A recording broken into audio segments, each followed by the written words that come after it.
Olá, seja muito bem-vindo, muito bem-vinda.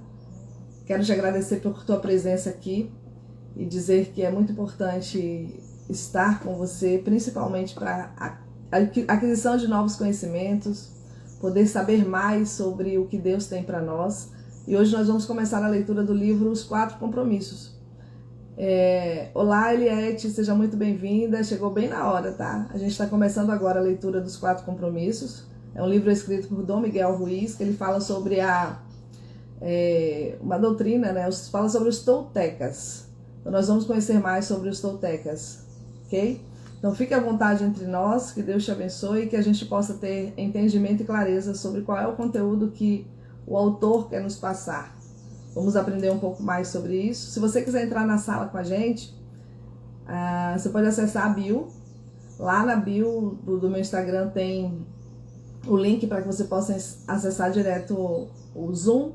E lá no Zoom a gente já tem a presença da Vivi, a presença da Érica e da Sirlene. Sinta-se à vontade entre nós. Então vamos começar.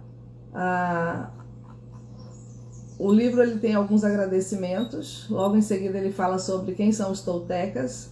E para que a gente possa saber, né, os toltecas, há milhares de anos atrás, eles eram conhecidos como, lá no sul do México, como homens e mulheres de sabedoria. Antropólogos que falam dos toltecas como uma nação ou como uma raça. Mas, na verdade, os toltecas eles eram cientistas e artistas que formavam uma sociedade para explorar e conservar a sabedoria espiritual e as práticas dos antigos. Encontraram-se como mestres nagual e estudantes em Teotihuacan, a cidade antiga das pirâmides próximas à cidade do México, conhecida como lugar onde o homem se torna Deus. Ao longo dos milênios, no nagual, foram forçados a esconder a sabedoria ancestral e a manter sua existência na obscuridade. As conquistas europeias, combinadas com o uso do poder pessoal por alguns poucos aprendizes, tomou necessário ocultar o conhecimento dos que não estavam preparados para usá-lo com sabedoria ou que pretendiam usá-lo apenas para ganhos pessoais. Felizmente, a sabedoria esotérica tolteca ela estava incorporada e foi transmitida através de gerações de diferentes linhagens de nagual. Embora tenham permanecido envolvidos em segredo por centenas de anos, as antigas profecias prediziam a vinda de uma era que seria necessário retomar a sabedoria ao povo, né? Agora, Dom Miguel Ruiz ele é um nagual da linhagem dos Cavaleiros da Águia. Ele foi indicado para compartilhar conosco os ensinamentos poderosos dos toltecas. A sabedoria dos toltecas ela se ergue da mesma unidade essencial de verdade de todas as tradições esotéricas ao redor do mundo. Embora não seja uma religião, honra todos os mestres espirituais que já ensinaram aqui na Terra. Então, gente, nós não estamos falando de religião, tá? A gente está aprendendo um ensinamento, a gente vai aprender um ensinamento que os toltecas acreditam que fazem a diferença. Por envolver o espírito, ela é descrita com maior precisão como uma forma de vida, caracterizada pela pronta acessibilidade da felicidade e do amor. Vamos lá, a introdução. Ele começa falando sobre o espelho enevoado. Há 3.000 anos atrás existia um ser humano como eu e como você, que vivia perto de uma cidade cercada de montanhas. O ser humano, ele estudava para se tornar um xamã, para aprender a sabedoria de seus ancestrais, mas não concordava completamente com tudo aquilo que aprendia. Em seu coração, ele sentia que existia algo mais. Um dia, enquanto dormia numa caverna, sonhou que viu o próprio corpo dormindo. Saiu da caverna numa noite de lua nova, o céu estava claro e ele enxergou milhares de estrelas. Então algo aconteceu dentro dele que transformou sua vida para sempre. Ele olhou para suas mãos, sentiu seu corpo e escutou sua própria voz dizendo: "Sou feito de luz, sou feito de estrelas." Olhou novamente para as estrelas e percebeu que não eram as estrelas que criavam a luz, mas antes a luz era quem criava as estrelas. E tudo é feito de luz, acrescentou ele. e os espaços no meio não é vazio. E ele soube tudo que existe num ser vivo, e que a luz é a mensageira da vida, porque está viva e contém todas as informações. Então ele compreendeu que, embora ele fosse estrelas, ele não era essas estrelas. Sou o que existe entre as estrelas. Então ele pensou, chamou as estrelas de tonal e a luz entre as estrelas de nagual, e soube que o que criava a harmonia e espaço entre os dois é a vida, ou a intenção. Sem a vida, o tonal e o nagual, eles não podem existir. A vida é a força do absoluto, é a força do supremo, do Criador que cria tudo. Foi isso o que ele descobriu. Tudo que existe é uma manifestação do ser que dominamos, do ser que denominamos Deus. Tudo é Deus. E ele chegou à conclusão de que a percepção humana é apenas a luz que percebe a luz. Também viu que a matéria é um espelho. E tudo é um espelho que reflete a luz e cria imagens dessa luz. E o mundo da ilusão, ou seja, o sonho, é apenas a fumaça que não permite que nós enxerguemos quem realmente somos. O verdadeiro nós é puro amor, é pura luz, disse ele. Essa compreensão mudou sua vida, uma vez que ele soube quem realmente era. Olhou ao redor para os outros seres humanos e para o restante da natureza e ficou surpreso com o que viu. Viu a ele mesmo em tudo, em cada ser humano, em cada animal, em cada árvore, na água, na chuva, nas nuvens, na terra. E viu que a vida, ela se misturava, o tonal e o nagual, de formas diferentes, para criar bilhões de manifestações da vida. Naqueles poucos momentos, ele compreendeu tudo. Ele ficou muito excitado e seu coração se encheu de paz. Ele mal podia esperar para contar ao seu povo o que ele descobrira, mas não havia palavras para explicar. Ele tentou falar com os outros, mas eles não conseguiam entender. Eles perceberam que o homem havia mudado, que algo bonito se irradiava dos olhos e da voz dele. Repararam que ele não julgava mais as coisas e não julgava mais as pessoas. Ele não era mais como os outros. Ele entendia os outros muito bem, mas ninguém conseguia entendê-lo. Acreditavam que ele fosse a encarnação viva de Deus. E ele sorriu. Quando escutou isso, ele disse: é verdade, eu sou Deus, mas vocês também são Deus. Somos o mesmo, vocês e eu. Nós somos imagens de luz, nós somos Deus. Mesmo assim, as pessoas não o entenderam. Havia descoberto que era um espelho para as outras pessoas, um espelho no qual ele podia observar a si mesmo. Todo mundo é um espelho, disse ele. Viu a si mesmo em todos, mas ninguém o viu como eles mesmos. Então compreendeu que todos estavam sonhando, mas sem consciência, sem saber o que realmente eram. Eles não podiam enxergá-lo como eles mesmos, porque havia uma parede de nevoeiro entre os espelhos. E essa parede, ela era conhecida, construída pela interpretação das imagens da luz, que é o sonho dos seres humanos. Então, para eles, o sonho dos seres humanos é uma interpretação das imagens da luz. Ele percebeu que logo ele iria esquecer tudo aquilo, tudo que ele aprendera. Ele queria se lembrar de todas as visões que ele tivera. Portanto, ele decidiu chamar a si mesmo de espelho nevoado, para que sempre soubesse que a matéria é um espelho e que a névoa do meio é o que nos impede de saber quem somos. Ele disse: eu sou um espelho nevoado, porque eu estou vendo a mim mesma em todos vocês. Mas nós não reconhecemos um ao outro por causa do nevoeiro que existe entre nós. Esse nevoeiro é o sonho. O espelho é você, o sonhador. Espelho nevoado, para que sempre soubesse que a matéria é um espelho e que a névoa do meio é o que nos impede de saber quem somos. Ele disse: sou um espelho nevoado porque eu estou vendo a mim mesmo em todos vocês. Mas nós não reconhecemos um ao outro por causa do nevoeiro que existe entre nós. Esse nevoeiro é o sonho. O espelho é você. Esse nevoeiro é o sonho e o espelho é você, que é o sonhador. É fácil viver com os olhos fechados, entendendo errado tudo o que você vê, disse John Lennon. Domesticação e o sonho do planeta.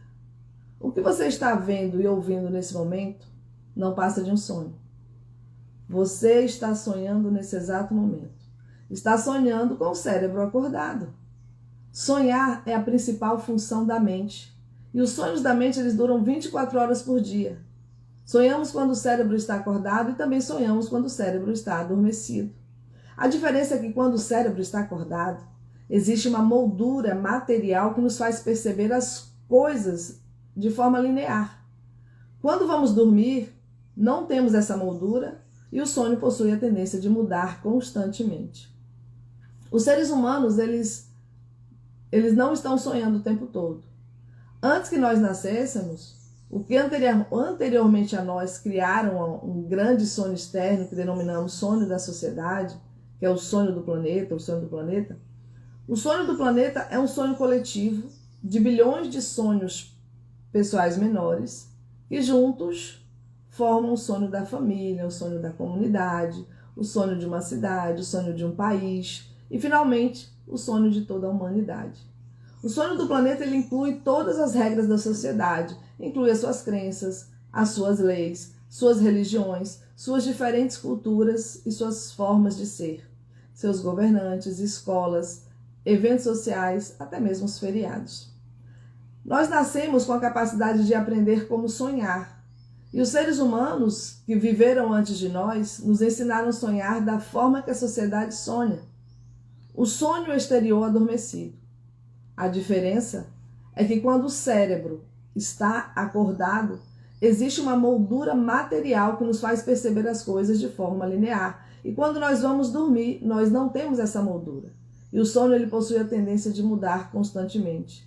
O sonho exterior ele possui tantas regras que quando o novo ser humano nasce, captamos a atenção da criança e apresentamos as regras à mente dela. O sonho exterior usa papai e mamãe, as escolas e a religião para nos ensinar a sonhar. A atenção é a capacidade que nós possuímos de discriminar e nos focalizar apenas no que desejamos perceber.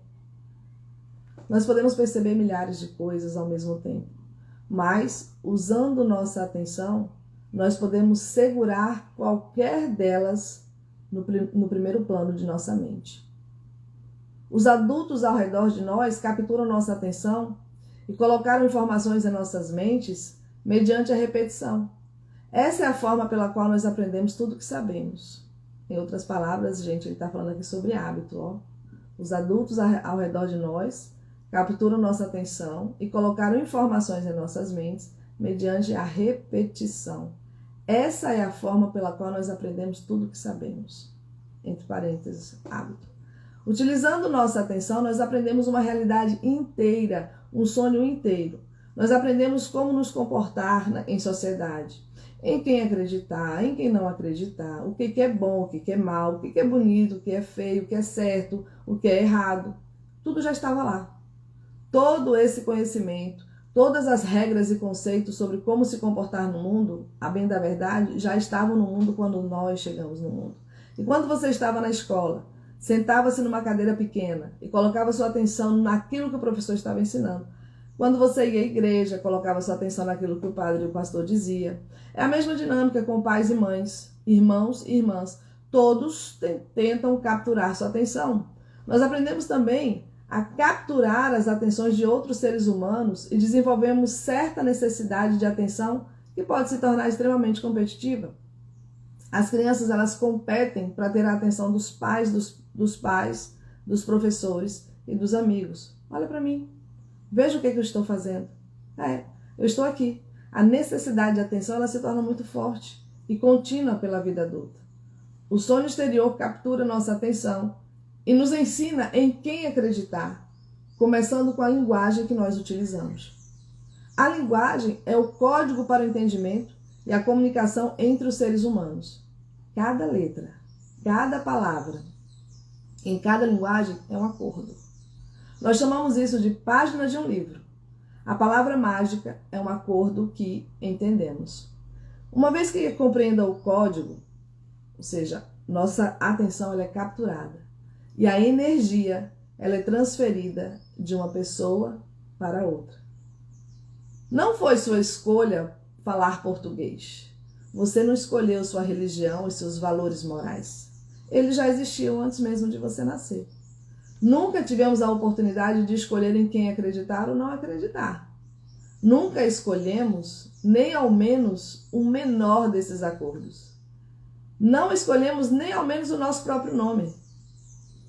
Quando crianças, não tivemos a oportunidade de escolher nossas crenças, mas concordamos com a informação que nos foi passada sobre o sonho do planeta por intermédio de outros seres humanos. A única maneira de armazenar informações é por acordo. O sonho exterior ele pode captar nossa atenção, mas se não concordamos, não armazenamos essa informação. E assim que concordamos, acreditamos e isso é chamado de fé. Ter fé é acreditar incondicionalmente. Foi assim que aprendemos quando crianças. Crianças acreditam em tudo o que os adultos dizem. Concordamos com eles e nossa fé é tão forte que o sistema de fé ele controla todo o nosso sonho de vida. Não escolhemos essas crenças e poderíamos nos ter rebelado contra elas, mas não tivemos força suficiente para realizar essa rebelião. O resultado é ceder às crenças com nosso consentimento. Chama esse processo de a domesticação dos seres humanos. E por intermédio dessa domesticação, aprendemos como viver e como sonhar.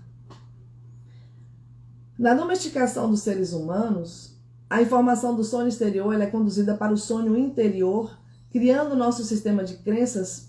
Primeiro, a criança ela aprende o nome das pessoas e das coisas, mamãe, papai, leite, garrafa. E dia a dia, em casa, na escola, na igreja e na televisão, elas nos dizem como viver, que tipo de comportamento é aceitável.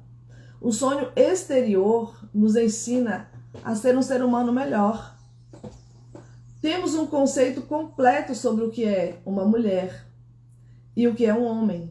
E também aprendemos a julgar. Julgamos a nós mesmos, julgamos as outras pessoas, julgamos os vizinhos. As crianças elas são domesticadas da mesma forma que domesticamos um cão, um gato ou qualquer outro animal. E para ensinar um cachorro, nós precisamos punir e dar recompensas a ele. Treinamos os nossos filhos aos quais amamos tanto, da mesma forma que a gente treina qualquer animal doméstico, com um sistema de castigo e recompensa. Dizemos-nos, você é um bom menino, ou você é uma boa menina. E quando fazemos o que mamãe ou papai querem que a gente faça? Quando isso não acontece, somos meninos maus ou meninas más. Nas oportunidades em que fomos contra as regras, nos puniram. Quando agimos de acordo com elas, nós ganhamos uma recompensa. Fomos castigados muitas vezes por dia e recompensados muitas vezes por dia. Logo, nós ficamos com receio de sofrer o castigo e também com receio de não ganharmos a recompensa. A recompensa é a atenção que conseguimos de nossos pais ou de outras pessoas, como irmãos, professores e amigos. Logo, nós desenvolvemos a necessidade de captar a atenção de outras pessoas para conseguirmos a recompensa. A recompensa ela provoca uma sensação boa. E continuamos fazendo o que os outros querem que a gente faça. Para quê? Para que a gente possa obter a recompensa. Com medo de ser punido e medo de não ganhar a recompensa, nós começamos a fingir ser o que não somos para agradar aos outros, só para ser suficientemente bons para os outros. Tentamos agradar a mamãe, ao papai, tentamos agradar os professores na escola, tentamos agradar a igreja e com isso nós começamos a representar. Fingimos ser o que não somos porque temos medo de ser rejeitados. O medo de sermos rejeitados torna-se o medo de não sermos suficientemente bons. Mais tarde, acabamos por nos tornar alguém que não somos. Tornamos-nos cópias das crenças da mamãe, das crenças do papai, das crenças da sociedade, das crenças religiosas. Todas as nossas tendências normais, elas são perdidas no processo da domesticação.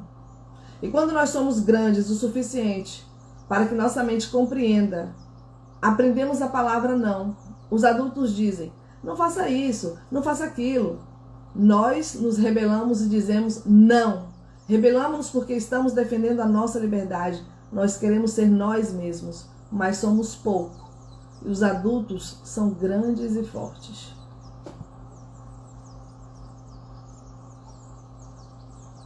Depois de um certo tempo, nós ficamos com medo. Porque nós sabemos que todas as vezes que fizermos algo de errado, o que vai acontecer? Seremos castigados.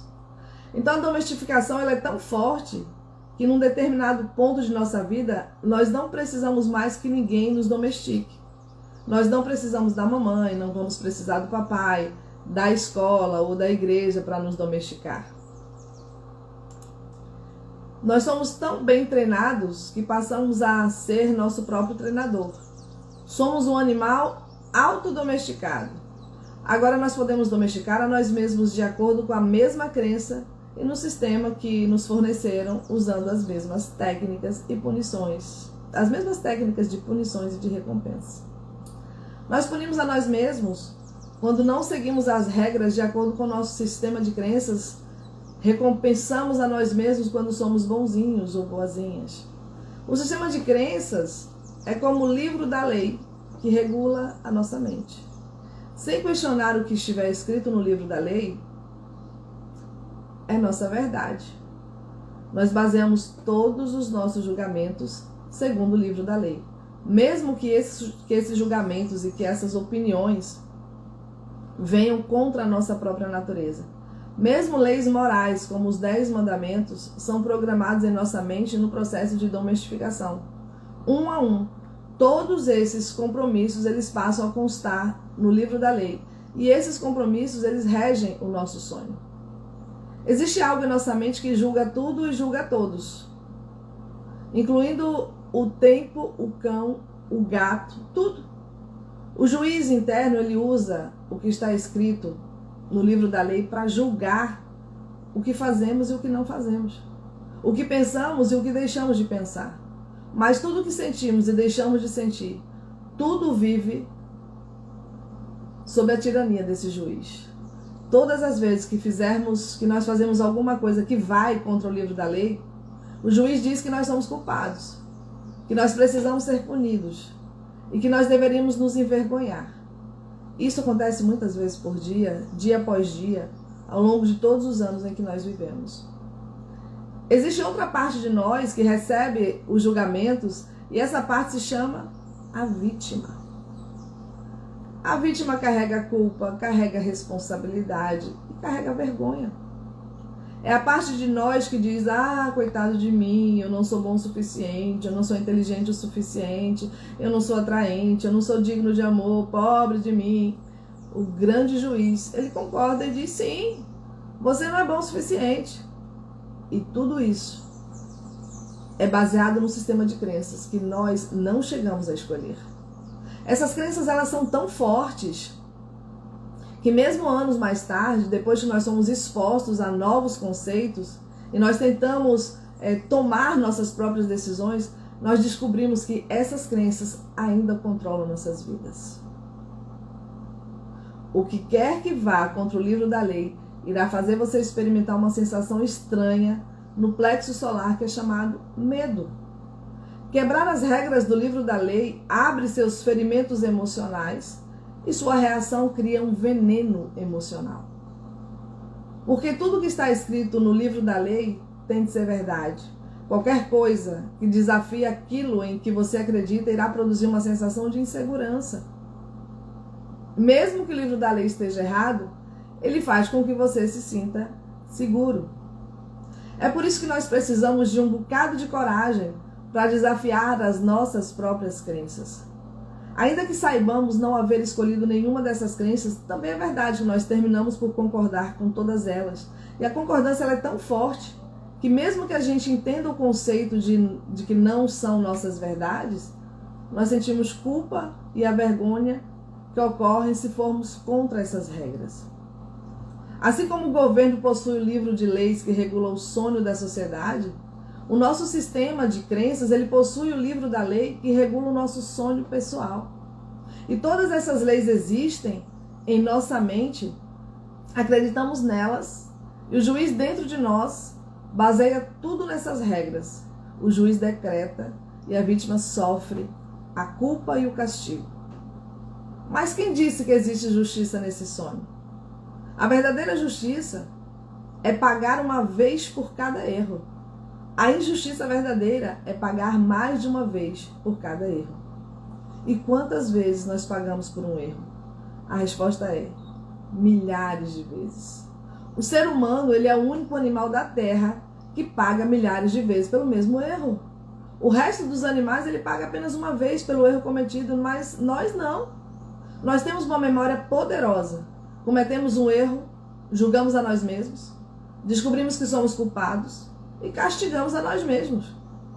Se a justiça existe, então ela foi o suficiente. Não precisamos nos castigar outra vez. Mas cada vez que a gente lembra, julgamos a nós mesmos, outra vez nos declaramos culpados, outra vez e punimos a nós mesmos, outra vez e outra vez e outra e ainda. Se nós tivermos uma esposa ou um marido, ela ou ele também ajudarão a lembrar dos nossos erros, de forma que nos julgamos, condenamos e castigamos ainda outras vezes. Isso é justo? Quantas vezes nós fazemos os nossos cônjuges, os nossos filhos e os nossos pais pagarem pelo mesmo erro? A cada vez que a gente lembra um erro, nós culpamos a eles novamente e enviamos todo o veneno emocional produzido pela injustiça. E depois nós fazemos com que eles paguem outra vez pelo mesmo erro. Isso é justiça? O juiz na mente está errado porque o sistema de crenças, que é o livro da lei, está errado. Todo sonho é baseado em leis falsas. 95% das crenças que nós temos armazenadas em nossas mentes não passam de mentiras. E sofremos porque nós acreditamos nessas mentiras. No sonho do planeta, é normal que seres humanos sofram, que vivam com medo e criem dramas emocionais. O sonho exterior ele não é agradável. É um sonho violento. É um sonho de medo, é um sonho de guerra, é um sonho de injustiça. O sonho pessoal dos seres humanos ele pode variar, mas de uma forma global, geralmente é um pesadelo. Se observarmos a sociedade humana, encontramos um lugar muito difícil de viver porque é regido pelo medo. Através do medo, nós vemos os seres humanos a sofrer, sentir raiva, se vingar, se viciar, provocar violência nas ruas, gerando uma tremenda quantidade de injustiça. Isso pode existir em níveis diferentes em vários países ao redor do mundo, mas o medo, ele controla nosso sonho exterior.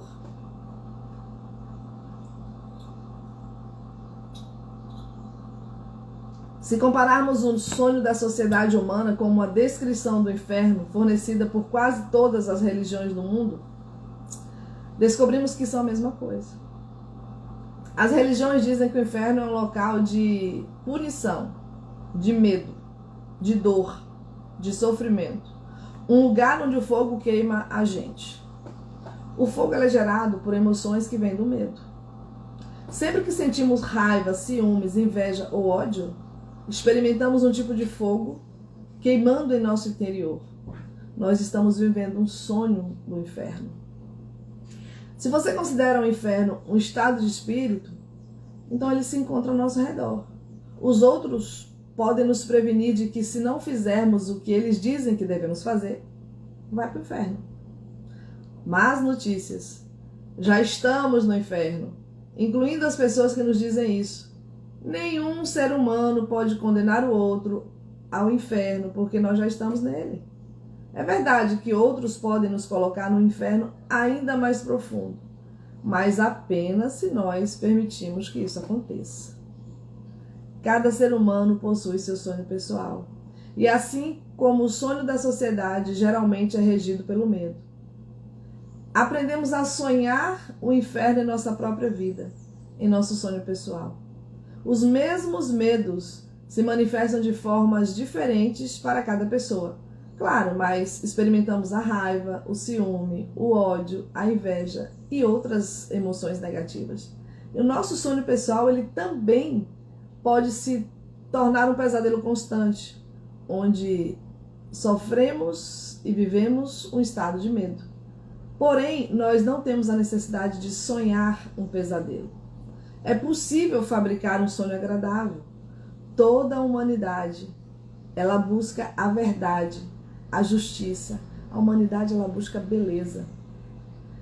Nós estamos numa busca eterna pela verdade porque apenas acreditamos nas mentiras que possuímos armazenadas na nossa mente.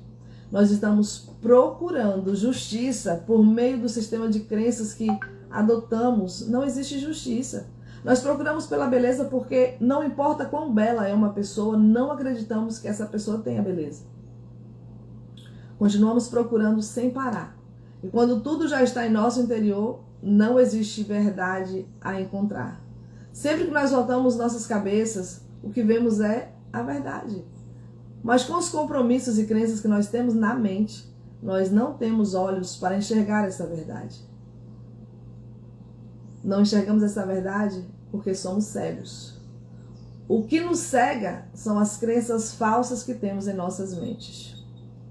Temos a necessidade de estar certos e de tornar os outros errados. Confiamos no que acreditamos e nossas crenças nos predispõem ao sofrimento. É como se nós vivêssemos no meio de um nevoeiro que não permite enxergar um palmo além do nosso nariz. Vivemos num nevoeiro que nem ao menos ele é real. Esse nevoeiro é um sonho, é o seu sonho pessoal da vida. É aquilo em que você acredita que todos os conceitos que possui sobre quem você é, que todos os compromissos que você assumiu com os outros, com você mesmo e até mesmo com Deus. Toda a sua mente é um nevoeiro que os toltecas chamam de mitote. Sua mente é um sonho em que 1000 pessoas conversam ao mesmo tempo e ninguém entende o outro. Essa é a condição da mente humana. Um grande mitote. E com esse grande mitote, você não consegue enxergar o que realmente você é. Lá na Índia, eles chamam o mitote de Maya, o que significa ilusão. É a noção pessoal do eu sou. Tudo em que você acredita sobre si mesmo, sobre o mundo, todos os conceitos e programas que você tem na sua mente, todos formam esse mitote. E nós não conseguimos ver quem realmente nós somos. Não conseguimos perceber que nós não somos livres. E é por isso que os seres humanos, eles resistem à vida. Estar vivo é o maior medo que os humanos possuem. A morte não é o medo que nós temos. Nosso maior medo é assumir o risco de estar vivo. O risco de estar vivo e expressar o que somos na realidade. Simplesmente sermos nós mesmos é o maior medo dos seres humanos. Aprendemos a viver nossa vida tentando satisfazer as exigências de outras pessoas. Aprendemos a viver pelos pontos de vista de outras pessoas. E por causa do medo, nós não somos aceitos. E de não sermos bons o suficiente para outras pessoas. Durante o processo de domesticação, nós formamos uma imagem do que é a perfeição para testarmos ser bons o suficiente. Nós criamos uma imagem de como nós devemos ser para que a gente possa ser aceito. Especialmente a gente tenta agradar aos que nos amam, como a mamãe, o papai, os irmãos e irmãs, os maiores, os sacerdotes, os professores, tentando ser bons para eles. Nós criamos uma imagem de perfeição, mas não nos encaixamos nessa imagem. Criamos essa imagem, mas essa imagem ela não é real. E nós nunca iremos ser perfeitos sob esse ponto de vista. Nunca. Não sendo perfeitos, o que acontece? Rejeitamos a nós mesmos. E o nível de autorrejeição depende de quão efetivos foram os adultos ao quebrar a nossa integridade. Depois da domesticação, não se trata mais de sermos bons o suficiente para outras pessoas. Nós não podemos perdoar a nós mesmos porque não somos, por não sermos o que nós desejamos ser, ou melhor, o que acreditamos que desejamos ser. Nós não podemos perdoar a nós mesmos porque não somos perfeitos. Sabemos que não somos quem deveríamos ser e, portanto, nos sentimos falsos, frustrados e desonestos. Nós tentamos nos esconder de nós mesmos e fingimos ser quem não somos. E o resultado é que nos sentimos autênticos e usamos máscaras sociais para evitar que outras pessoas percebam isso. Nós temos medo de que alguém mais repare que nós não somos quem pretendemos ser. Julgamos igualmente os outros de acordo com nossa imagem de perfeição e, normalmente, eles não correspondem às nossas expectativas. Desonramos a nós mesmos só para agradar outra pessoa. Chegamos a fazer mal ao nosso corpo físico apenas para ser aceito por outras pessoas. Você vê adolescentes tomando droga apenas para evitar serem rejeitados por outros adolescentes. E eles não sabem que o problema é não aceitar a si mesmos. Rejeitam a si mesmos porque não são o que fingem ser. Desejam ser de uma outra forma, de uma certa forma, mas não são. E por isso carregam a vergonha e carregam a culpa. Os seres humanos, eles punem a si mesmos interminavelmente por não serem quem acreditam que deveriam ser. E tornam-se autodestrutivos e usam também outras pessoas para fazerem mal a si mesmos. Mas ninguém nos pode fazer mal com tanta eficiência quanto nós mesmos. E o juiz, a vítima e o sonho pessoal, social são responsáveis por isso. É verdade. Encontramos pessoas que dizem que o marido ou a esposa, mãe ou pai, as fazem sofrer. Mas você sabe que nos prejudicamos muito mais do que isso. A forma como julgamos a nós mesmos é o pior juiz que jamais existiu. Se cometermos um erro na frente de outras pessoas, nós tentamos negar o erro e encobrir tudo. Assim que ficamos sozinhos, entretanto, o juiz se torna forte. E a sensação de culpa assume proporções enormes. Sentimos-nos estúpidos, ou maus, ou indignos. E durante toda a sua vida, ninguém fez você sofrer mais do que você mesmo. E o limite desse autossofrimento é exatamente o limite que você irá tolerar nos outros. Se alguém faz você sofrer um pouco mais do que você mesmo, provavelmente você vai se afastar dessa pessoa. E se alguém faz você sofrer menos do que você costuma fazer, você com certeza irá permanecer no relacionamento e tolerar infindavelmente. Se você se impõe sofrimentos grandes demais, pode até tolerar que alguém bata em você, humilhe e o trate como sujeira. Por quê?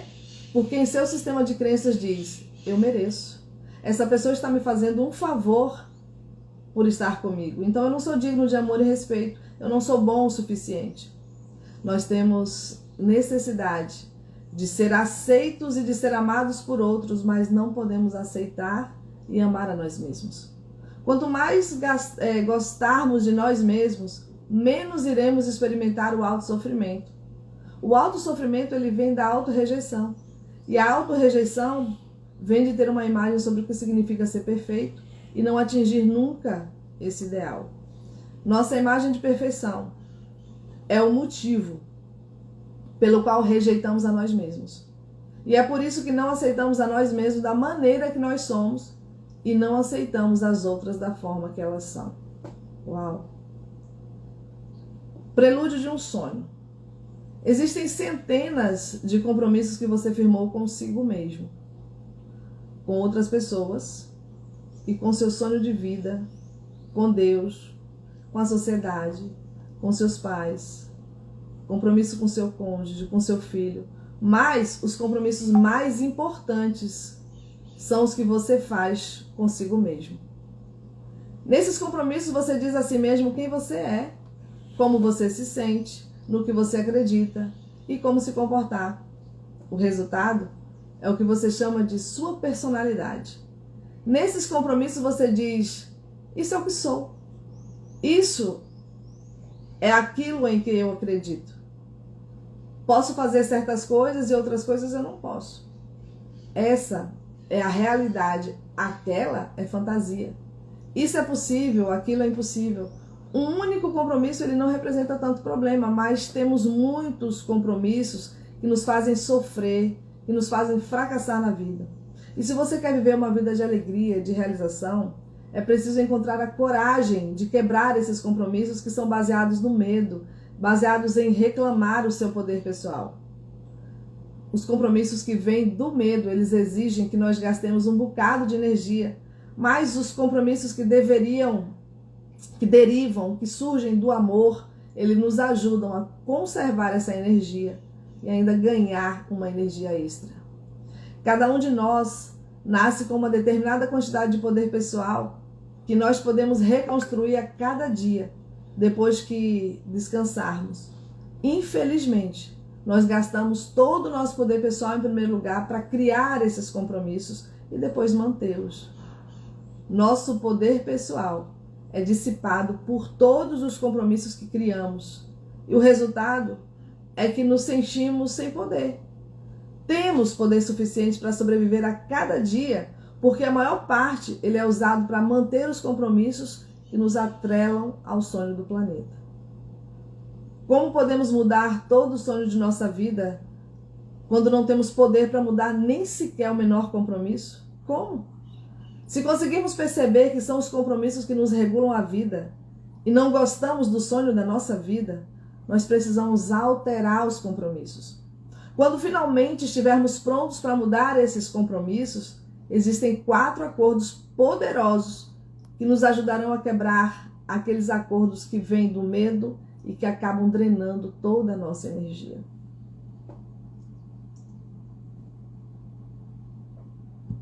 A cada vez que se quebra um acordo, todo o poder que você usou para criá-lo, ele retoma a você. E se você adotar esses 4 novos acordos, eles irão criar um poder pessoal suficiente para alterar todo o sistema antigo de compromissos. E você precisa de muita força de vontade para adotar os 4 compromissos. Mas se você conseguir começar a viver sua vida com esses compromissos, a transformação em sua vida será impressionante. Você verá o inferno desaparecer perante os seus olhos. Ao invés de viver um sonho de inferno, você estará criando um novo sonho, o seu sonho pessoal no céu.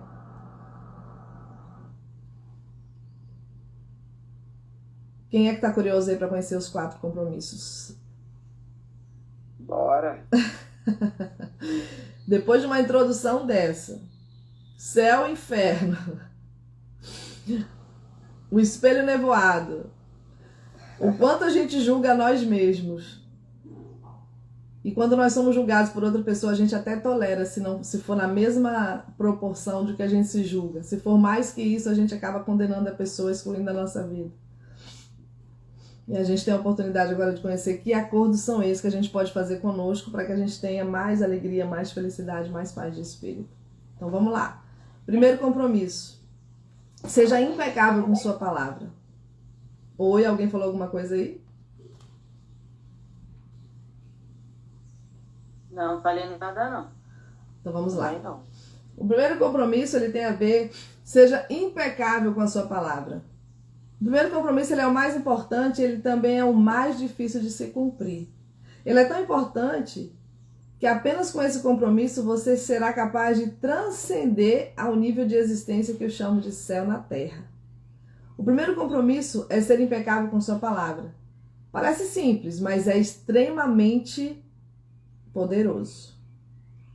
Por que sua palavra? A palavra é o poder que você tem de criar. Sua palavra é o dom que vem diretamente de Deus. O livro de Gênesis, lá na Bíblia, falando da criação do universo, diz: no início havia o verbo, e o verbo era com Deus, e o verbo era Deus. Mediante a palavra, você expressa seu poder criativo. É por meio da palavra que você manifesta tudo, absolutamente tudo. Independentemente de qual língua você fale, sua intenção ela se manifesta por intermédio da palavra. O que você sonha, o que você sente, o que você realmente é, será manifestado mediante a palavra. A palavra ela não é apenas um som ou um símbolo escrito. A palavra é força. É o poder que você possui de se expressar e de se comunicar, de pensar e, portanto, de criar eventos em sua vida. Você pode falar. Que outro animal no planeta pode falar? A palavra é a mais poderosa ferramenta que você possui como ser humano. É a ferramenta da magia, porém, como uma espada de dois gumes. Sua palavra ele pode criar o sonho mais belo ou pode destruir tudo ao seu redor. Uma das lâminas é o mau uso da palavra. E esse mau uso da palavra é quem cria um verdadeiro inferno. A outra lâmina é a impecabilidade da palavra, que apenas cria a beleza. Que beleza é essa? Amor e o céu na terra. Dependendo de como ela é usada, a palavra ela pode libertar você ou ela pode escravizá-lo mais do que você imagina. Toda a magia que você possui, ela está baseada em sua palavra. Sua palavra é pura magia e o mau uso dela é magia negra. A palavra é tão poderosa que uma única palavra ela pode mudar ou destruir as vidas de milhões de pessoas. Alguns anos atrás, um homem na Alemanha, pelo uso da palavra, manipulou todo um país formado de pessoas inteligentes. Ele as conduziu a uma guerra mundial usando apenas o poder de sua palavra. Convenceu os outros a cometerem os piores atos de violência. Ativou o medo das pessoas com a palavra. E como uma grande explosão em cadeia, aconteceram assassinatos e guerra pelo mundo inteiro. Pelo mundo afora, seres humanos destruíram outros seres humanos porque tinham medo uns dos outros.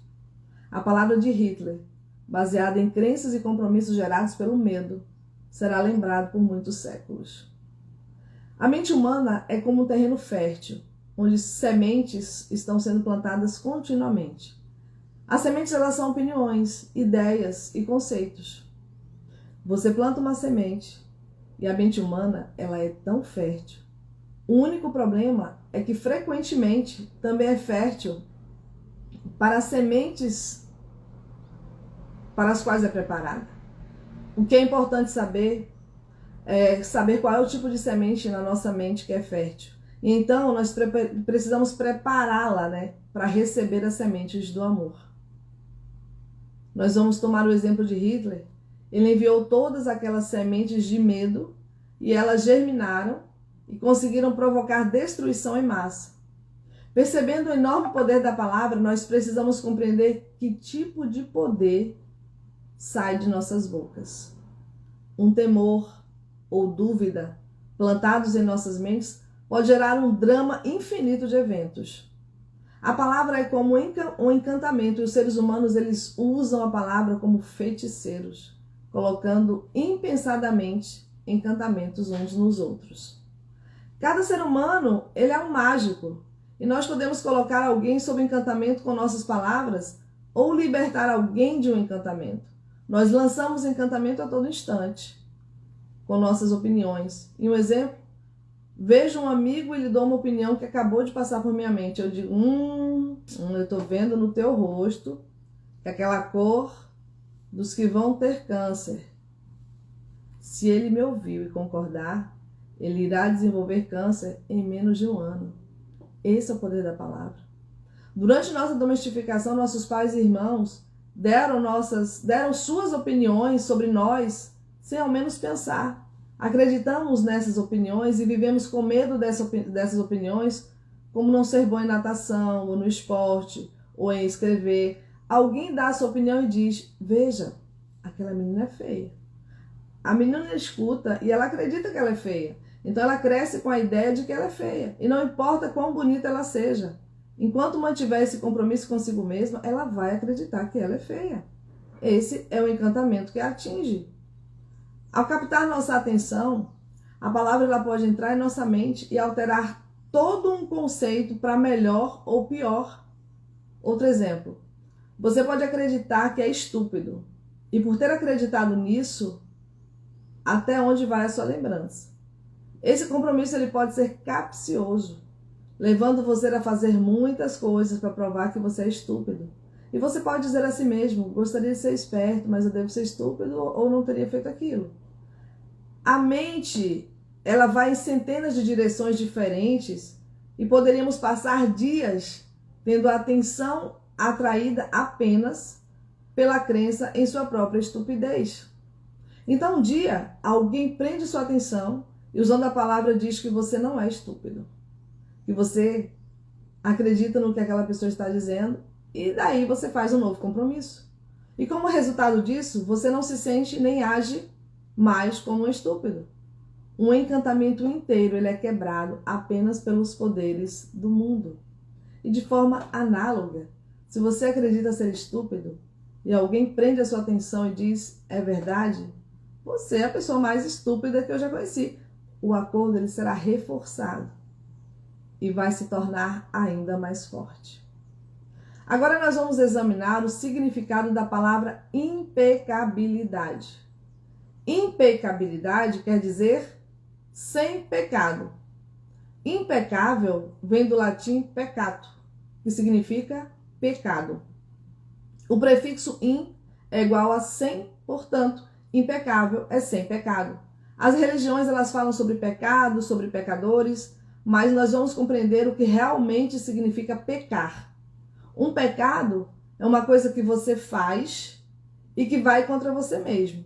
Tudo aquilo que você sente, aquilo que você acredita ou aquilo que você diz que vai contra você mesmo, isso é um pecado. Você vai contra você mesmo quando? Quando você se julga, quando você se culpa, seja por alguma coisa, por algo, por alguma coisa. Estar sem pecado significa exatamente o oposto. Ser impecável não é ir contra a sua natureza. Quando você é impecável, você assume a responsabilidade por seus atos, mas você não julga e você não culpa a si mesmo. E desse ponto de vista, todo o conceito de pecado ele muda de alguma coisa moral ou religiosa para alguma coisa pertencente ao senso comum. O pecado ele começa com a rejeição de você mesmo. A autorrejeição é o maior de todos os pecados.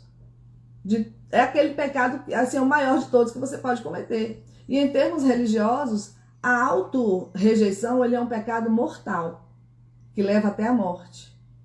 Mas a impecabilidade, por outro lado, vai te levar à vida. E ser impecável com a palavra é não usá-la contra você mesmo. Você tem que ter cuidado para que você não use a palavra contra você mesmo. Por exemplo, se eu ouvir na rua e o chamar de estúpido, parece que eu estou usando essa palavra contra você. Mas na realidade, eu estou usando a minha palavra contra mim mesmo. Pois você vai me odiar por isso e o seu ódio não é bom para mim. Portanto, se eu ficar zangado e com minha palavra mandar todo o veneno emocional para você, eu estou usando essa palavra contra mim. E se amo a mim mesmo, eu irei expressar esse amor em minha interação com você, então eu serei impecável com a palavra, porque aquela ação ela irá produzir uma reação análoga.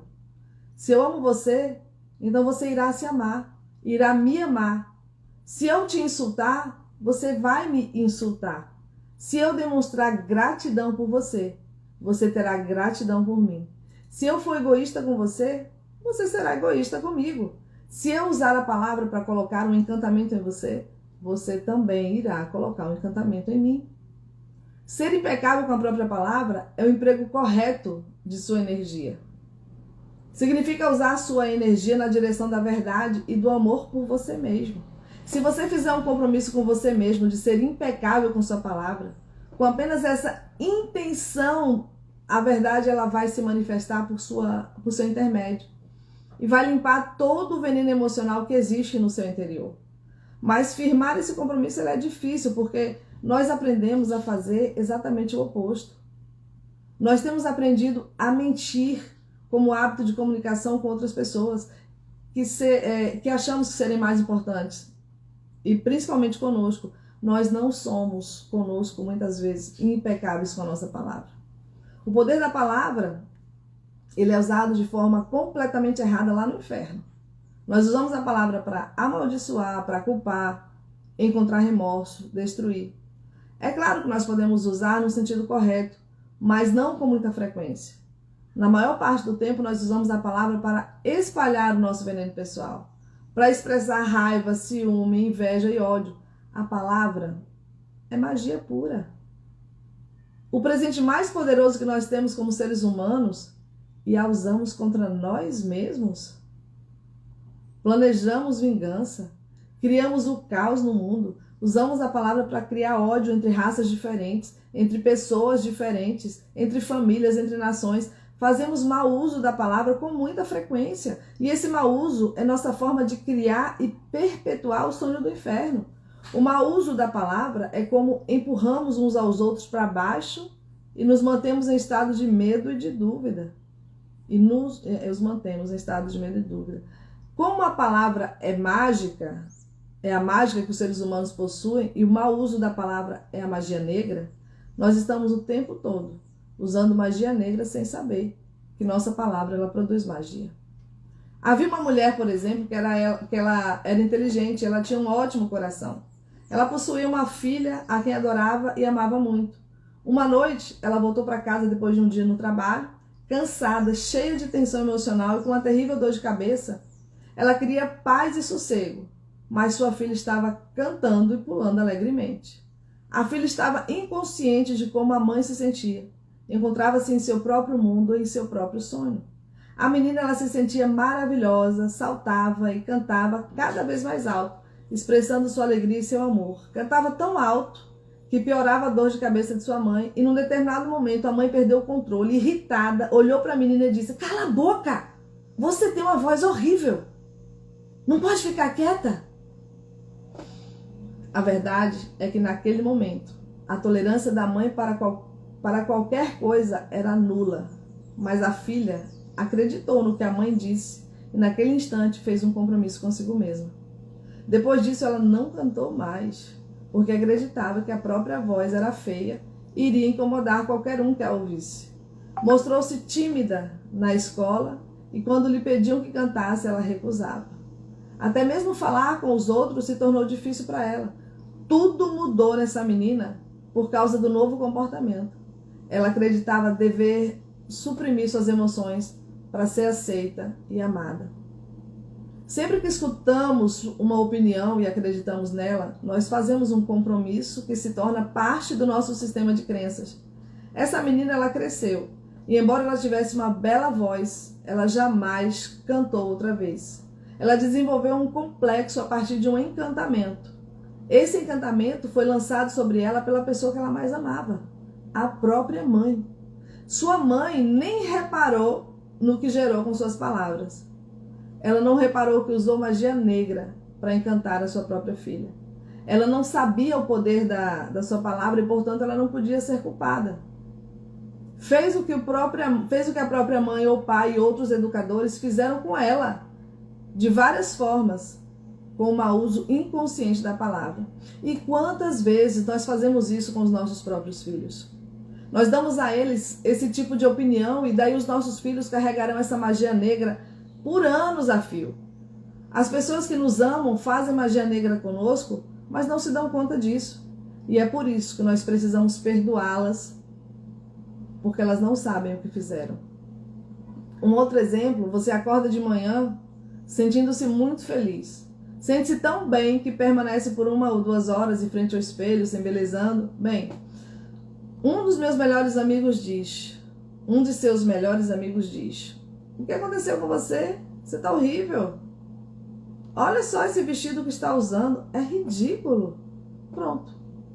Isso é o suficiente para colocar você a caminho do inferno. Talvez seu amigo só tenha dito isso para te magoar. E ele conseguiu.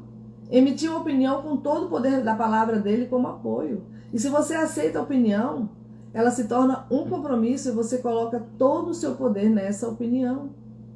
Essa opinião ela se torna magia negra. Esses tipos de encantamento eles são difíceis de quebrar. E a única coisa que pode quebrar um encantamento é fazer um novo compromisso baseado na verdade. A verdade é a parte mais importante de ser impecável com a palavra.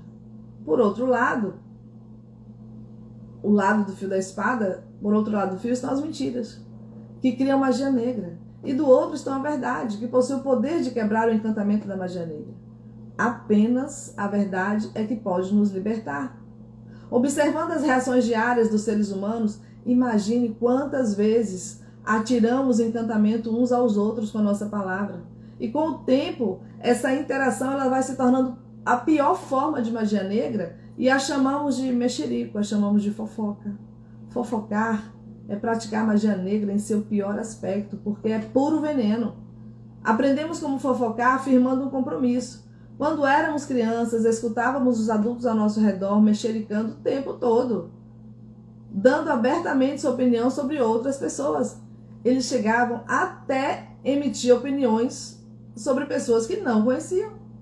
O veneno emocional ele era transferido com as opiniões e aprendíamos que essa era uma forma normal de se comunicar.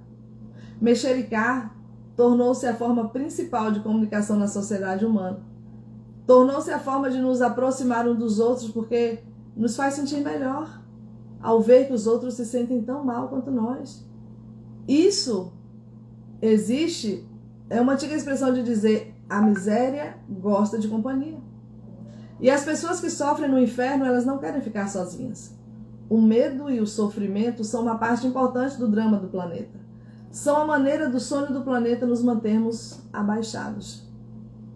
Fazendo uma analogia da mente humana com o computador, as fofocas elas poderiam ser comparadas aos vírus. Um vírus de computador é um programa escrito na mesma linguagem que todos os outros códigos de programas, porém, carrega uma intenção danosa. Esse código ele é introduzido no interior do programa do seu computador quando você menos espera. E sem o seu conhecimento, depois que esse código foi introduzido, seu computador não funcionou direito ou simplesmente não funciona porque os códigos se confundem tanto com as mensagens conflitantes que param de produzir os resultados esperados. As fofocas humanas, elas funcionam exatamente da mesma forma. Por exemplo, você está começando uma nova aula com o professor e aguarda isso há muito tempo. No primeiro dia de aula, você se encontra com alguém que já cursou aquela matéria e lhe diz: ah, aquele professor é um sujeito pernóstico, ele não faz ideia sobre o que está falando. E cuidado, já ouvi dizer que ele é um tarado. Você imediatamente se impressiona com aquelas palavras e com o código emocional da pessoa quando disse isso, mas não está consciente das motivações dela para lhe dizer aquilo. Essa pessoa ela poderia estar irritada por não ter conseguido passar, ou simplesmente fazendo uma suposição baseada no medo e no preconceito. Mas como você aprendeu a interagir informações como uma criança, alguma parte do seu ser acredita na fofoca e daí você vai assistir a aula. Enquanto o professor fala, você sente o veneno se formando em seu espírito e não percebe que está vendo o professor através dos olhos da pessoa que fez a fofoca. Então você começa a falar para as outras pessoas na classe da mesma forma, em pernóstico, em tarado. Você odeia a aula e logo decide desistir. Você culpa o professor, mas a verdadeira culpada é a fofoca. Toda essa confusão, ela pode ser causada por um único vírus de computador. Um pequeno trecho de desinformação pode interromper a comunicação entre pessoas, infectando cada indivíduo que passa a contagiar outros. Imagine que cada vez que os outros fofocam com você, inserem um vírus de computador em sua mente, fazendo com que pense menos claramente. Depois imagine que no esforço para limpar a própria confusão e conseguir alívio do veneno, você fofoca e espalha esse vírus para mais alguém. Agora imagine esse padrão caminhando numa corrente infinita entre todos os seres humanos da Terra. É um desastre. O resultado é um mundo cheio de pessoas que podem apenas receber informações através dos circuitos entupidos com vírus contagioso e venenoso. Uma vez mais, esse vírus venenoso é o que os toltecas chamam de mitote. O caos de milhares de vozes diferentes, todas tentando falar ao mesmo tempo na sua mente. Ainda pior são os feiticeiros, que são os hackers dos computadores. Os que intencionalmente espalham o vírus. Recorde aquela época quando você ou algum conhecido seu estava zangado contra a pessoa e desejava se vingar. Para buscar a vingança, você disse alguma coisa para ou sobre a pessoa com a intenção de espalhar veneno e fazer com que essa pessoa se sentisse mal consigo mesma. Quando crianças, nós fazemos isso sem parar, mas quando nós crescemos, nos tornamos muito mais calculistas em nossos esforços para rebaixar outras pessoas. Então, mentimos para nós mesmos e dizemos que essa pessoa recebeu um castigo justo para seus malfeitores. E quando enxergamos o mundo através de um vírus de computador, é fácil justificar o comportamento mais cruel. O que deixamos de perceber é que o mau uso de nossa palavra está nos enterrando cada vez mais no sonho do inferno. Por anos a fio, nós recebemos fofocas, recebemos opinião dos outros, mas também de uma certa forma, como usamos a palavra conosco. Nós falamos conosco constantemente. A maior parte do tempo dizemos coisas como: poxa, eu tô gorda, eu tô feia, eu tô ficando velha, eu tô perdendo os cabelos, eu sou estúpida, eu não entendo nada, eu já não sou o suficiente, nunca serei perfeito. Está vendo como nós usamos as palavras contra a gente mesmo? Nós precisamos começar a compreender o que a palavra é e o que a palavra faz.